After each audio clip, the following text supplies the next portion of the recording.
چوبیس گھنٹے کے اوقات میں ایک نماز نہ چھوڑو، نماز نہ چھوڑو۔ پھر اب لڑکے لڑکیاں اکٹھے پڑھتے ہو، اپنی نظر میں حیا کا سرما لگا کے رکھو۔ نظر کا حیا بہت بڑا زیور ہے، اور نظر کی آوارگی بہت بڑی آوارگی ہے۔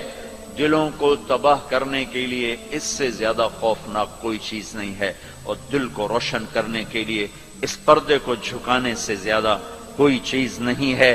جس کی نظر نیچے ہوتی ہے پوری دنیا کے شیطان مل کر اسے گمراہ نہیں کر سکتے۔ جس کی نظر اٹھ جاتی ہے پوری دنیا کے جنید بغدادی اس کے دل کو پانی نہیں لگا سکتے اور اس کے دل کو نرم نہیں کر سکتے۔ آنکھوں کے غلط استعمال سے جو زہر اندر جاتا ہے اس کا کوئی تریاق کوئی نہیں ہے، تریاق کوئی نہیں ہے۔ اور نظروں کو جھکانے سے جو طاقت اندر جاتی ہے اس کو تباہ کرنے کے لیے کوئی بم بلاسٹنگ نہیں ہے، کوئی گولی نہیں ہے، کوئی بلٹ نہیں ہے۔ یہ ایسی طاقت ہے کہ عرش تک انسان کو پہنچا دیتی ہے۔ یہ ایسی طاقت ہے کہ فرشتوں کو اس کے قدموں میں جھکا دیتی ہے۔ یہ ایسا نور ہے کہ جب تمہاری آنکھ بند ہوگی تو اللہ کی قسم سورج چاند کا نور بھی تمہارے نور کے آگے شرمائے گا، ماند پڑ جائیں گے یہ نور۔ اگر تمہیں اللہ نے آنکھوں کا نور دے دیا، اگر تمہیں آنکھوں کا حیا دے دیا، دنیا کے سارے ابلیس تمہیں گمراہ نہیں کر سکتے۔ عمیر بن حبیب روم کی قید میں آئے تو رومن 10 آدمی تھے، 9 قتل کر دیے۔ یہ بڑے خوبصورت تھے، لمبے چوڑے تھے، تو اس کو ایک رومی سردار نے اپنا غلام بنا لیا۔ پھر اس نے کہا کہ اگر تو عیسائی ہو جائے تو میں اپنی بیٹی بھی دیتا ہوں، اپنی ریاست بھی دیتا ہوں۔ تو انہوں نے فرمایا کہ سارا ملک عرب بھی دے دے اور ملک روم بھی دے دے، میں ایک پل کے لیے بھی اپنا دین نہیں چھوڑ سکتا۔ پھر اس کو ایک ترکیب سوچی، اس نے ایک گھر پورا خوبصورت فرنشڈ اس میں ان کو بند کر دیا اور شراب بھی رکھ دی، کھانا بھی رکھ دیا۔ ایک خوبصورت لڑکی کو تیار کیا کہ اس سے گناہ کرواؤ۔ وہ آ گئے، وہ گناہ کی دعوت دے رہی، یوں بیٹھوں۔ 3 دن گزر گئے، 3 راتیں کچھ نہ کھایا، نہ نظر اٹھائی، نہ پیا۔ 3 دن کے بعد وہ لڑکی کہنے لگی تو کیا بلا ہے، نہ تو نے کھایا نہ تو نے پیا نہ تیری نظر اٹھی، کون ہے تو، کیا ہے تو، تمہیں کون روکتا ہے؟ تو فرمایا کہ اب تو میرے لیے شراب بھی حلال ہے جس حال پر میری پیاس پہنچ چکی، اور سور پکا کے رکھا ہوا تھا کہ یہ گوشت بھی میرے لیے حلال ہے جس سطح پر میری بھوک پہنچ چکی ہے، لیکن میرے رب سے مجھے حیا ہے جو مجھے دیکھ رہا ہے۔ میں یہ کام نہیں کر سکتا لڑکی، 3 دن کی بجائے 30 دن یہاں بیٹھی رہے، میں یہ کام نہیں کر سکتا، میری جوانی امانت ہے، اس پہ داغ نہیں لگ سکتا۔ وہ کہنے لگی تیرے جیسے انسانیت کے تاج کو میں قتل نہیں ہونے دوں گی، میں تمہیں چھڑاؤں گی۔ باہر نکل کے کہنے لگی سردار تو نے مجھے کس کے پاس بھیجا ہے؟ لوہا ہے، نہ کھایا نہ پیا، یا پتھر ہے کہ ایک دفعہ اس نے نظر اٹھا کے نہیں دیکھا، میں کہاں سے اس پہ ہاتھ ڈالتا۔ اور پھر رات کو آئی، ایک تھیلے میں کچھ کھانا اور ایک مشکیزے میں تھوڑا پانی، اور اس کو چپکے سے نکالا، کہا کہ یہ دیکھو تارا، قطب ستارہ دیکھا، کہ اس کو یہاں رکھنا کندھے پر اور چلتے رہنا، رات کو چلنا دن میں چھپنا، اگر اس کو تم نے اس سیدھے کندھے کے ساتھ رکھا تو ایک دن تم عراق پہنچ جاؤ گے۔ یہ کردار تھا جس نے صحرا نشینوں کو کیسر اور کسرا کے اوپر جھنڈے گاڑنے کی طاقت عطا فرمائی، توفیق عطا فرمائی اور قوت اور قدرت دی۔ اپنی 24 گھنٹے کی زندگی میں تمہاری ہاسٹل لائف ہے، پارٹیاں نہ بنو۔ میرے دیش کو مذہبی نفرت نے بھی برباد کیا ہے اور سیاسی نفرتوں نے بھی برباد کیا ہے، سارا ملک زوال کا شکار ہے۔ میں سیاستدانوں کا صرف گلہ نہیں کرتا ہوں، میرا تو ریڑھی پہ سیب بیچنے والا بھی بددیانت ہے، خائن ہے، تو میں سیاستدانوں کا گلہ کیا کروں، میں افسران کا، بیوروکریسی کا رونا کیا روں، ہمارا تو چپڑاسی بھی بددیانت ہے. اللہ اس کے رسول کی غلامی کو ڈھونڈو ڈھونڈو. مذہبی نفرتوں کا شکار مت ہو. ہماری نسلوں میں بڑے دکھ سے یہ باتیں کہہ رہا ہوں کہ جیسی نفرت میں نے پاکستان میں دیکھی ہے مذہب کی، پوری دنیا میں کہیں نہیں دیکھی. مذہب کا اختلاف کب نہیں تھا؟ میرے نبی کی موجودگی میں صحابہ میں اختلاف تھا. نبی کی موجودگی میں اختلاف تھا. اختلاف ختم ہی نہیں ہو سکتا. محبت کرنا سیکھو، محبت کرنا سیکھو، محبت کرنا سیکھو. تم اپنے نبی کی سیرت اٹھا کے دیکھو، منافقوں کو گلے لگایا.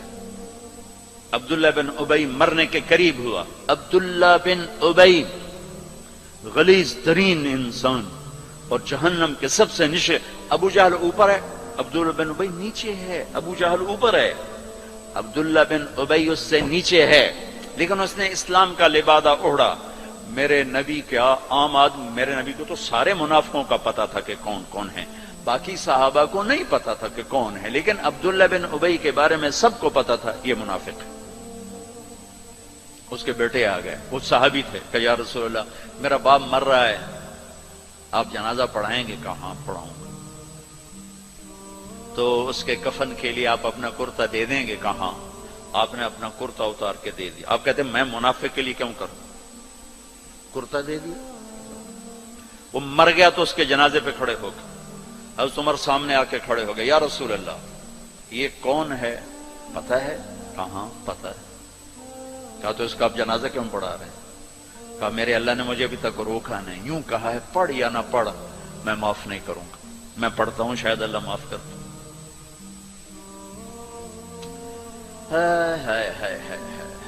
ایک جگہ تھا وَإِن تَسْتَغْفِرْ لَهُمْ 70 مَرَّةً فَلَن يَغْفِرَ اللَّهُ لَهُمْ. اے میرے نبی 70 دفعہ پڑھ دے جنازہ میں پھر بھی معاف نہیں کروں گا.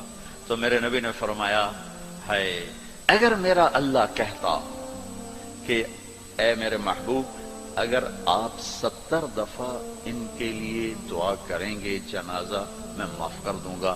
تو ہم نے کہا میں اس کمبخت کا 70 دفعہ جنازہ پڑھا دیتا ہوں. اس کے امتی ہو کر سلام کا جواب نہ دیں، ایک دوسرے کے پیچھے نماز نہ پڑھیں اور کفر کے فتوے لگائیں. اور آپ نے پڑھا دیا اور فرمایا ابھی مجھے اللہ نے روکا نہیں، اختیار دیا ہے شاید بخشا جائے. وہ اس کی میت کو لے کر گئے، وہ جلدی نکل گئے، آپ ذرا پیچھے رہ گئے. تو اس کو قبر میں اتار دیا تھا. ہم نے کہا باہر نکالو. اس کی میت کو باہر نکالا، اپنا لعاب اپنی انگلی پہ لگایا اور اس کے منہ میں ایسا ڈالا کہ شاید اللہ اس کی تو فعل ہی اس کی بخشش فرما دے. اس منظر کو دیکھ کر 100 منافق کلمہ پڑھ گئے. 100 منافق کلمہ پڑھ گئے. میرے بچوں ایسے علماء کا اعلی کار مت بنو جو تمہیں دست و گرے باں کر دیں، جو تمہیں مسلمان کو کافر پیش کریں. مسلمان بنو، مومن بنو، مسلمان بنو. اللہ نے ہمارا نام یا مسلم رکھا یا مومن رکھا. میرا تیرا تعارف ایمان ہے، اسلام ہے. ایک دوسرے سے ایسی نفرت، امت تو ختم ہو گئی، گروہ بن گئے، فرقے بن گئے، ٹکڑے ٹکڑے ہو گئے. تو اللہ کی مدد کس پر آئے؟ کس پر آئے؟ کیوں آئے؟ ادھر مذہب کے نام پہ نفرت اور ادھر تہذیب کے نام پہ ننگا پن اور ناچ آوارگی. کدھر اللہ کی مدد آئے؟ مسلمان بن کے رہو. اپنے حوصلوں میں تمہارے ان بچوں میں کوئی آپس میں لڑا ہوا ہو، ابھی اٹھ کے گلے لگنا کہ میرے نبی کا فرمان ہے 2 مسلمان لڑ پڑیں پھر 3 دن تک صلح نہ کریں تو میری طرف سے یہودی مریں، عیسائی مریں، مجھے ان کی کوئی ضرورت نہیں ہے. اور ہر پیر اور جمعرات کو اللہ کی بارگاہ میں اعمال پیش کیے جاتے ہیں. اعمال پیش کیے جاتے ہیں. جب 2 مسلمان، 2 عورتیں، 2 مرد، 2 نوجوان، 2 لڑکیاں، 2 لڑکے، 2 بھائی، 2 پڑوسی آپس میں لڑے ہوئے ہیں، سلام دعا نہیں ہے، جب تک یہ توبہ نہیں کرتے مجھے ان کا کوئی عمل قبول نہیں ہے. میرے بچوں میں نے حوصل لائف گزاری ہے، ہم تو جانور تھے، اور اس زمانے میں ایسے تبلیغ کا کام بھی نہ تھا۔ میں نے تمہیں پہلے بتایا کہ 2-3 لڑکے اقبال ہاسٹل کے لان میں نماز پڑھ رہے ہوتے تھے، وہ باغیچے میں، نماز کا کسی کو پتہ ہی نہیں تھا۔ اب تو ماشاءاللہ بہت بہار ہے، لیکن ایک بات یہ تھی کہ مذہب کا بھی پتہ کوئی نہیں جانتا تھا فرقہ کیا ہوتا ہے، اور یہ وہ فرقہ ہے، یہ وہ فرقہ ہے، سب مسلمان بن کے رہتے تھے، ہوتے غافل تھے، پتہ کچھ نہیں تھا۔ تو آج تو ماشاءاللہ بہت بیداری ہے۔ اللہ تعالیٰ آپ کو جزائے خیر عطا فرمائے۔ محبت سے رہو، الفت سے رہو، نفرتوں سے۔ ہماری آپس میں لڑائیاں ہوتی تھی، مذہب کے نام پر نہیں، سیاست کے نام پر نہیں۔ ویسے ہی وڈا کون ہے، میں وڈو دا میں چودھری ہوں دا میں وڈا ذمہ دار دا پتر، میں وڈے ذمہ دار دا پتر، اس پہ لڑتے تھے۔ ویسے کبھی مذہب کے نام پہ ہوں اور کبھی سیاسی، ایسا کبھی نہیں تھا۔ ہمارے ایک وارڈن آئے، طالب صاحب رحمت اللہ علیہ، بڑے نیک استاد تھے لیکن تھے بڑے سخت۔ یہ استادوں سے کہتا ہوں ڈنڈے نہ اٹھاؤ، محبت کے پھول دو۔ وہ استاد نہیں ہے جس کے نہ آنے کی کمی طلبہ محسوس نہ کر کہ آج ہمارے ٹیچر نہیں آئے یار، اور جب ٹیچر نہ آئے کہ شکر ہے کوئی نہیں ہے، جان چھٹی۔ اب شکر ہے یونس صاحب دی کالی ٹوپی نظر نہیں آ رہی، جان چھٹی۔ وہ استاد نہیں ہے۔ باپ گھر میں داخل ہو اور بچے ادھر چھپ رہے ہوں کہ ہیڈ ماسٹر آ گیا، پیو نہیں ہیڈ ماسٹر آ گیا ہے، تو وہ باپ نہیں ہے، ناکام باپ ہے، ناکام باپ ہے۔ جس کو دیکھ کر بچے لپکیں نہیں، بڑے یا چھوٹے، جس ماں کی کمی کو اولاد محسوس نہ کرے، جس باپ کی کمی کو اولاد محسوس نہ کرے، وہ ناکام والدین ہیں۔ ڈنڈا، سختی، یہ میرے نبی کا طریقہ نہیں ہے۔ محبت، محبت، محبت۔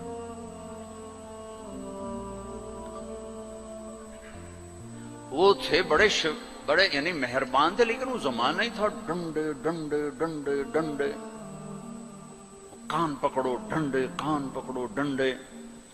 سختی سے بچے جھوٹ بولتے، اور استاد کی سختی سے لڑکا جھوٹ بولتا،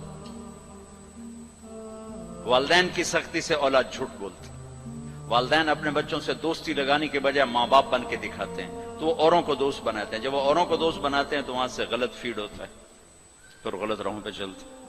چوتھی جماعت میں پڑھتا تھا، ماسٹر شفیع صاحب رحمت اللہ علیہ ہمارے استاد تھے، بڑے مہربان، ہمدرد، لیکن بہت سخت، بہت مارتے تھے۔ سردیوں کے دن تھے اور ہم کوئی 20 لڑکے تھے چوتھی جماعت میں، میں بیٹھا تھا 12ویں نمبر پر، اور انہوں نے سوال لکھایا سلیٹ پر۔ کوئی اوکھا سا سوال تھا، وہ کسی کو نہیں آیا۔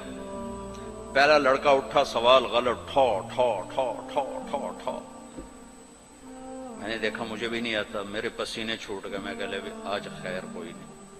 پھر دوسرے کی باری آئی، ٹھو ٹھو ٹھو ٹھو ٹھو۔ پھر میں نے سوال کو سوچنا چھوڑ دیا کہ میں جان بچانے کے لیے سوچنے لگا کہ آج میں جان کے میں بچاؤں کہ ڈنڈے نہ پڑیں۔ اب وہ قریب آ رہے ہیں اور میرا کمپیوٹر ادھر چل رہا ہے، یا اللہ کہ میں آج بچا سوٹیں تو بچا، سوٹیں تو بچا۔ جب رہ گئے نا کوئی 3 لڑکے تو ایک دم میرا کمپیوٹر کھل گیا۔ ہماری تہذیب ثقافت گاؤں کی یہ تھی کہ ہمارے ٹیچروں کو والد صاحب گندم بھیجتے، چاول بھیجتے، گھی بھیجتے، مکھن بھیجتے، موسم کے پھل، آم ہے، کنو ہے، مالٹا ہے، امرود ہے، مٹھا تھا، لیمو تھا، بہت کچھ، بڑا باغ کا بڑا شوق تھا، اور مرچیں، نمک، ہر چیز جاتی تھی، اور کوئی یہ رشوت نہیں ہوتی تھی۔ یہ وہ ہمارے والدین سعادت سمجھتے تھے کہ بھئی ہم اپنے بچوں کے استادوں کی خدمت کریں، سعادت سمجھتے تھے۔ اب میں سوچ میں پڑا بھئی اب میں کیا کروں، تو کوئی موسم کا پھل سامنے کوئی نہیں، کنک بھی کوئی نہیں، چاول بھی کوئی نہیں، ہن میں کی کرا؟ تو مجھے یاد آیا کہ مرچیں ہیں۔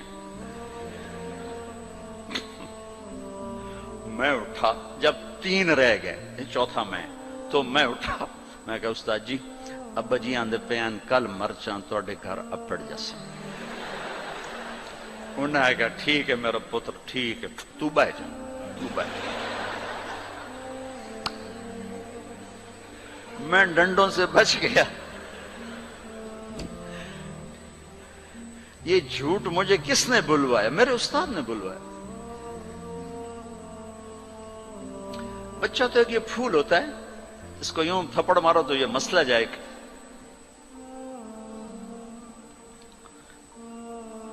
اور کسی بھی عمر میں سختی سے نفع نہیں ہوتی. ہر عمر میں محبت ہی ایک ایسا اصول ہے جس سے آپ دلوں کو خرید سکتے.